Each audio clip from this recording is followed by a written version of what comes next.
Hello everyone, welcome back to my channel. I hope आप सभी बहुत अच्छे होंगे। तो चलिए बिना टाइम वेस्ट किए बढ़ते हैं आज के टॉपिक की तरफ।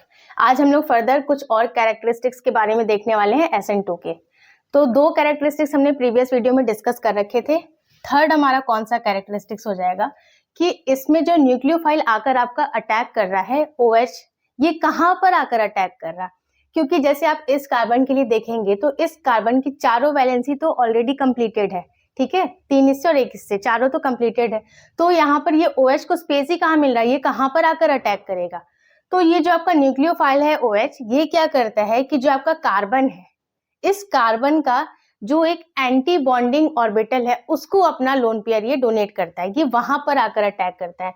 मतलब ये जो कार्बन है इसके पास जो 4 ऑर्बिटल्स हैं, ये चारों तो आपके ऑक्युपाइड है, फुलफिल है, ठीक है, भरे हुए हैं, लेकिन एक इसके पास एंटी बॉन्डिंग ऑर्बिटल है जो कि वैकेंट है, खाली पड़ा हुआ है। वहां पर ये अपने लोन पेयर को डोनेट करता है, आप कह सकते हैं, या फिर ये वहां पर आकर अटैक करता है। तो जो आपका न्यूक्लियोफाइल है, nucleophile donates its lone pair to anti bonding orbital of carbon, anti bonding orbital of carbon. अब जैसे इसके पास जो है ये 4 जो है इसके ऑर्बिटल ये भरे हुए हैं और एक इसके पास वैकेंट है, तो वहां पर उस एंटी बॉन्डिंग ऑर्बिटल को ये न्यूक्लियोफाइल अपना लोन पेयर डोनेट करता है या वहां पर आकर ये अटैक करता है। अब जब ये अटैक करेगा तो ये जो आपका X है, हेलोजन, जब ये बाहर निकलेगा उस टाइम पे क्या करेगा, इसको अपना बॉन्डिंग ऑर्बिटल बना लेगा और इसको एंटी बॉन्डिंग। तो ये चीज हो रही होती है इसके अंदर। नेक्स्ट एक और इसका हम कैरेक्टरिस्टिक्स देखते हैं कि हमने जो सॉल्वेंट यूज किया है उसके बारे में। तो हम यहाँ पर कौन सा सॉल्वेंट यूज कर रहे होते हैं, इसके अंदर एसीटोन यूज कर रहे होते हैं हम इसके अंदर सॉल्वेंट। तो सॉल्वेंट हम इसमें ले रहे होते हैं एसीटोन, ठीक है। क्या होता है ये CH3 C double bond O bond CH3, ये है हमारा एसीटोन। अब जो इसमें सॉल्वेंट यूज हो रहा होता है उसका नेचर कैसा होता है, वो होता है हमारा पोलर अप्रोटिक। पढ़ा हुआ है आपने ये। तो ये चीज क्या है, अब SN2 में जो हमारा सॉल्वेंट है वो है पोलर अप्रोटिक। पोलर है, इट मीन्स ये जो C बॉन्ड X है इसको ये ब्रेक करेगा, तोड़ेगा, तभी तो वहां पर कोई न्यूक्लियोफाइल आकर अटैच होगा, ठीक है, ये चीज तो क्लियर है। पोलर है, अप्रोटिक है, मतलब इसके पास प्रोटॉन नहीं है। जैसा हमने SN1 में पढ़ा था तो वहां पर हमारा सॉल्वेंट होता था H2O या फिर एथेनॉल, मेथेनॉल, इस टाइप के सॉल्वेंट होते थे, वो होते थे हमारे पोलर प्रोटिक। मतलब वो बॉन्ड को तो ब्रेक कर रहे होते थे क्योंकि पोलर है। प्रोटिक है, इट मीन्स उनके पास क्या होता था, प्रोटॉन होता था। तो उस केस में जैसे जब हम SN1 की बात करें तो SN1 में हम क्या करते थे, सॉल्वेंट H2O लेते थे। तो ये H2O के मॉलिक्यूल्स क्या करते थे, जो आपका हेलोजन बाहर निकल रहा होता था X, उस X को क्या करते थे, चारों तरफ से ये घेर लेते थे। पढ़ा था ना आपने ये सारी चीजों को, ठीक है। वाटर के मॉलिक्यूल्स क्या करते थे, इसको चारों तरफ से घेर लेते थे और X को बाहर नहीं निकलने देते थे। उसी टाइम पे क्या होता था, जब इसको ये घेर के रखे होते थे, बाहर नहीं जाने देते थे, उसी टाइम पे उसके जो रिमेनिंग मॉलिक्यूल्स होते थे वो आकर अटैक कर देते थे।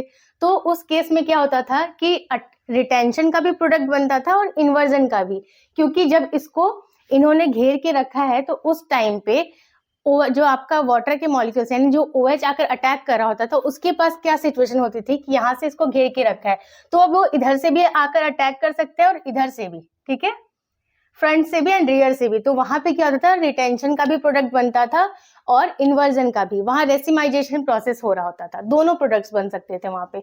बट इस केस में अगर मैं बात करूं SN2 में, तो SN2 में ऐसा नहीं है। SN2 में ये पोलर अप्रोटिक है, इसके पास तो प्रोटॉन है ही नहीं, तो इसमें ना ये X को ऐसे यहाँ कहीं पर घेर कर नहीं रख सकता, ठीक है, ये इसको ऐसे यहाँ पे घेर के नहीं रखेगा।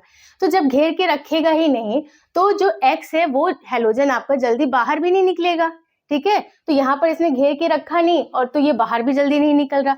तो ऐसी सिचुएशन में यहाँ से आकर के आपका जो OH है ये अटैक तो कर ही नहीं पाएगा, ठीक है, क्योंकि ये तो बाहर नहीं निकल पा रहा। तो उसके पास सिर्फ और सिर्फ एक ही कंडीशन है कि वो पीछे से आकर अटैक करे, ठीक है, क्योंकि वो फ्रंट से तो अटैक कर ही नहीं सकता। तो जब वो पीछे से आकर अटैक करेगा तो हमारा प्रोडक्ट बनेगा इन्वर्जन का। तो SN2 में हमने जो सॉल्वेंट लिया है वो एसीटोन, वो पोलर अप्रोटिक है, तो सिर्फ यहाँ पर इन्वर्जन हो सकता है, रिटेंशन यहाँ पे पॉसिबल नहीं है। इसी तरह सॉल्वेंट में हम एसीटोन भी ले सकते हैं SN2 में, या फिर एक और सॉल्वेंट है आपका जो बहुत फेमस है, यहाँ पर मैं लिख देती हूँ उसको। आपका एक और सॉल्वेंट होता है डाइमिथाइल सल्फोक्साइड, ठीक है, ये क्या है, डाइमिथाइल सल्फोक्साइड। ये भी आपका पोलर अप्रोटिक सॉल्वेंट है। एक और आपका जो फेमस सॉल्वेंट है पोलर अप्रोटिक SN2 के लिए, वो होता है डाइमिथाइल फॉर्मामाइड, ठीक है। अब ये क्या है आपका CH3, देन आपका ये है NCH3, यानी डाइमिथाइल और फॉर्मामाइड है ये, यानी कि है आपका C double bond O bond H, ठीक है। तो ये है आपका डाइमिथाइल फॉर्मामाइड और डाइमिथाइल सल्फोक्साइड, ये दोनों ही बहुत फेमस सॉल्वेंट हैं, किसके लिए, SN2 के लिए। इसको हम क्या बोलते हैं, DMSO, ठीक है, डाइमिथाइल सल्फोक्साइड, और ये है डाइमिथाइल फॉर्मामाइड, इसको हम बोलते हैं DMF। इस नाम से भी ये आपको देखने को मिल सकता है, DMSO या फिर DMF। तो ये दोनों भी सॉल्वेंट आपके पोलर अप्रोटिक हैं। अगर एग्जाम में आपको सॉल्वेंट में एसीटोन दे रहा है, या फिर DMSO दे रहा है, या फिर DMF दे रहा है, तो आपको पता लग जाना चाहिए कि यहाँ पर SN2 रिएक्शन हो रहा है, उसी के बारे में आपसे पूछा जा रहा है। वहीं अगर आपको सॉल्वेंट में दे रहा है water, ethanol, methanol, it means वो आपसे SN1 रिएक्शन की बात कर रहा है। तो दो कैरेक्टरिस्टिक्स आपके आज और क्लियर हो गए। एक तो न्यूक्लियोफाइल अपना लोन पेयर कहाँ पे डोनेट कर रहा है, प्लस जो हमने सॉल्वेंट लिया है उसके बारे में। नेक्स्ट वीडियो में हमारे जो रिमेनिंग कैरेक्टरिस्टिक्स हैं उनके बारे में हम समझेंगे, और ये धीरे धीरे आप इसलिए समझ रहे हैं ताकि आपको टॉपिक अच्छे से क्लियर हो जाए। आई होप आज का वीडियो आपको यूजफुल लगा होगा। वीडियो पसंद आया है तो इसे लाइक, शेयर एंड सब्सक्राइब करें। मैं मिलती हूँ आपसे नेक्स्ट वीडियो में, तब तक के लिए take care and bye bye.